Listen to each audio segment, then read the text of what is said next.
La entrevista, el análisis, la opinión y la polémica. Cara a cara. Con el periodista Marcos Arana.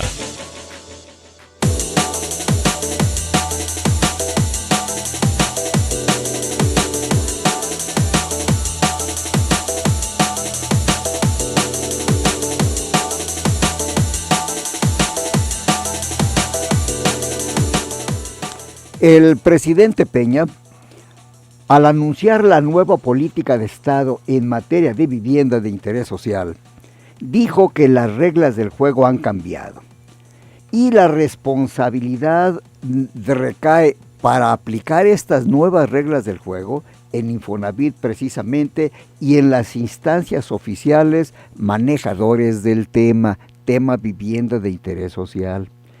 El cumplimiento de sus instrucciones pues depende de entidades que exactamente obedecen a sus directrices.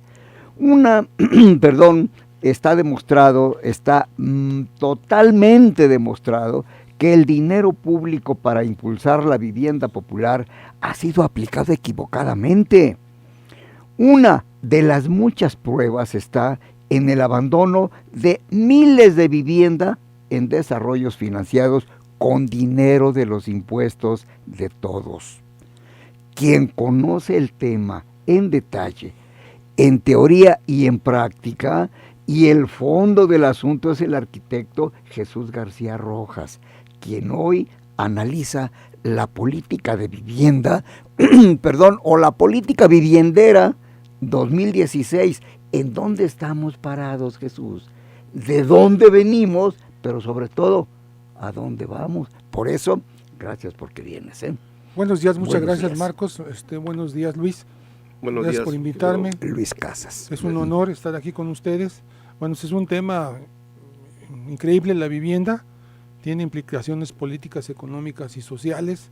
Y voy a citar una frase de un director del Instituto Tecnológico de Estudios Superiores de Monterrey, que decía que México es un país de expertos y de vivienda no se diga, todos tenemos una, todos vivimos en una y todo el mundo opina de la vivienda, pero no suficientemente preparados.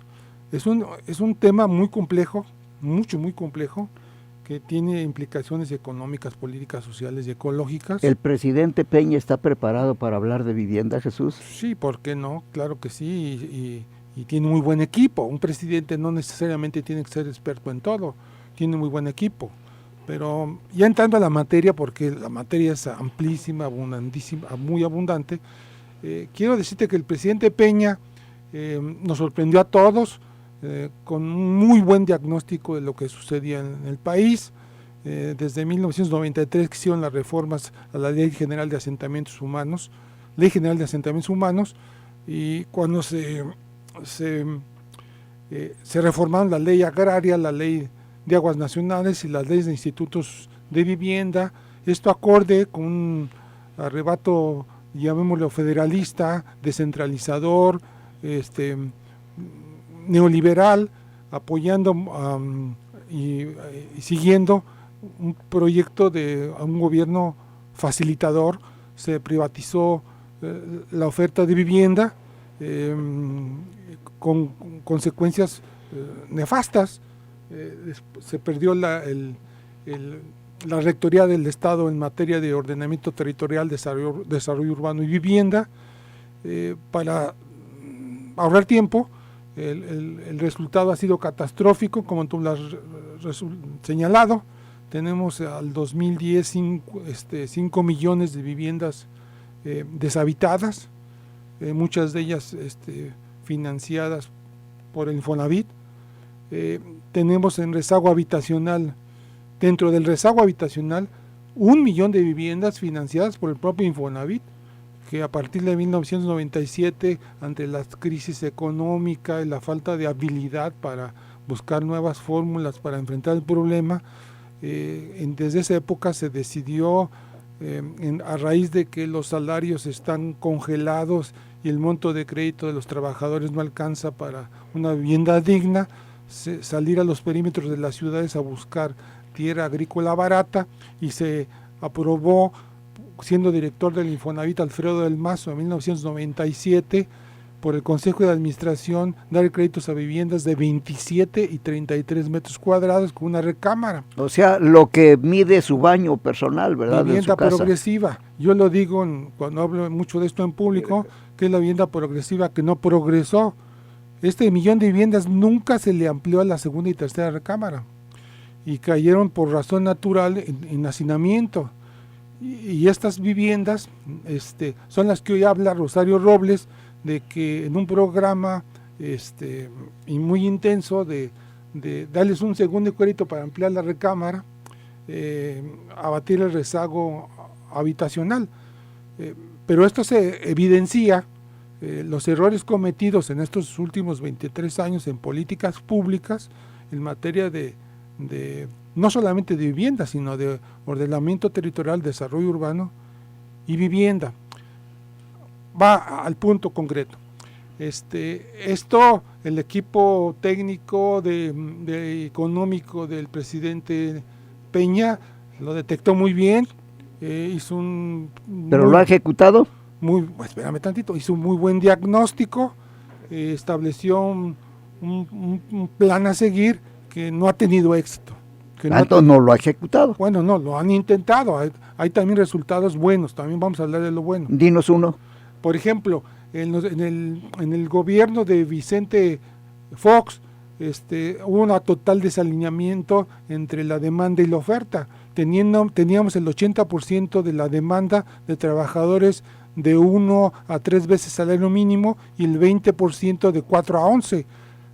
Durante el gobierno de Fox se atendió con el 80% de los créditos a la demanda de 3 a 11, o sea, al 20% del 80% de los créditos, y a los trabajadores de menos ingresos solamente les dio el 20% del total de los créditos. ¿Se corrigió eso? Absurdo, es un absurdo, una tontería. En el gobierno de Felipe Calderón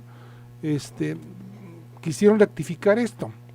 Esto se debe, repito, a la pérdida de poder adquisitivo. Hemos perdido el 67% del poder adquisitivo en los últimos 30 años.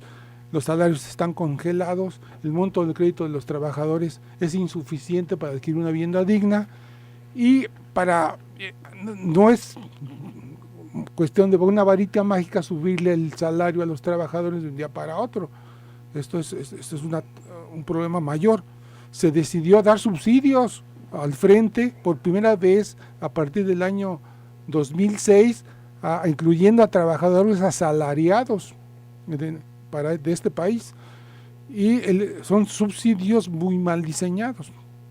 Enfrentó el problema de la dificultad de atender a los trabajadores de menores ingresos con subsidios que equivalen al 25% del valor de la vivienda, el enganche.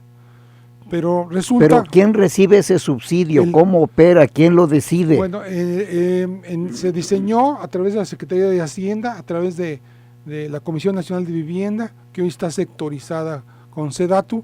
Se hicieron las reglas para el otorgamiento de subsidios desde el 2006. Fueron subsidios muy mal diseñados porque fueron cuestionados por la sociedad, por la Auditoría Superior de la Federación, porque no se dieron a quienes más los necesitan y en las entidades que más rezago social tienen. Fue una festín de desarrolladores que empezaron a competir por a ver quién ejercía más subsidios, y se ejercían donde ellos tenían oferta, no donde había trabajadores con mayor necesidad y en una situación de marginalidad. Entonces se desató una locura de número de créditos, ejerciendo subsidios que hoy ya son de 11,000 millones, lo que se ejerció el año pasado en subsidios. Se dieron subsidios para vivienda basura. Vivienda basura es la que se hizo en los perímetros suburbanos, tierra agrícola, sin infraestructura, servicios, sin equipamiento, y las consecuencias, pues ya las comentamos, los 5 millones de viviendas deshabitadas.